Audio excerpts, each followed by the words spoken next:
Et si je te disais que le joueur que tu considères comme le plus grand ne figure même pas dans ce classement? Respire un bon coup, éloigne ton téléphone si t'es fragile, parce qu'aujourd'hui, on entre dans une zone sensible, celle des débats sans fin, des clashs dans les commentaires, et des disputes entre frères fans de Messi et Ronaldo. Bref, aujourd'hui, on va parler des plus grands joueurs de l'histoire. Abonne-toi avant de t'énerver dans les commentaires, comme ça, au moins tu pourras continuer à râler sur les prochaines vidéos aussi.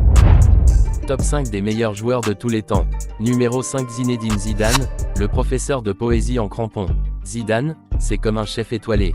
Il ne te prépare pas des tonnes de plats, mais chaque plat est une œuvre d'art. Il ne court pas, il glisse, il ne dribble pas, il caresse le ballon. Bref, c'est un mec qui pourrait te mettre un petit pont en claquettes chaussettes. Et cette volée en 2002.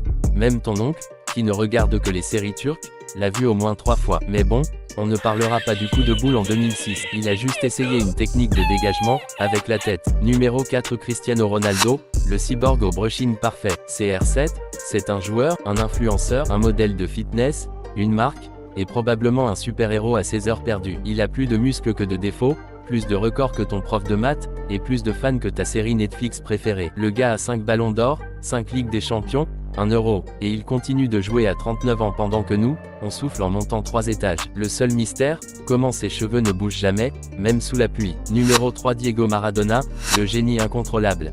Maradona, c'était un feu d'artifice. Parfois magique, parfois incontrôlable, son but contre l'Angleterre. Une danse, une démonstration, ça, main de Dieu.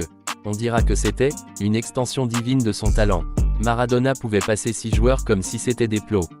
Il n'a peut-être pas eu une vie parfaite, mais sur le terrain, il frôlait le divin.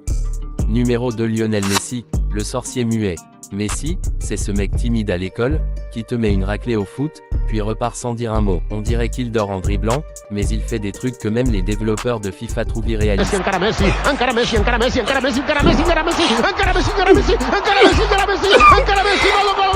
Il a 8 ballons d'or, une coupe du monde, et une collection de défenseurs traumatisés qui font encore des cauchemars la nuit. Il ne crie pas, ne se la raconte pas, ne flexe pas ses abdos. Il se contente de te faire un petit pont, et de repartir. Numéro 1, Pelé, le pionnier, la légende. Si le football avait un mode carrière, Pelé serait le premier boss final. Le gars a gagné 3 coupes du monde.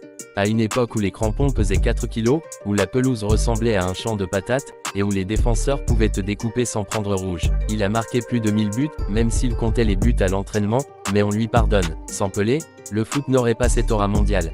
Il est là-bas, le début, la référence. Bref, Pelé c'est un peu comme ta première console, graphiquement dépassée, mais inoubliable.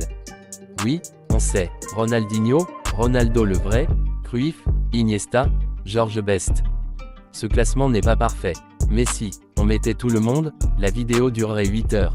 Et toi, t'aurais mis qui? Dis-le en commentaire, et fais-le avec passion, pas avec des insultes, on t'a vu.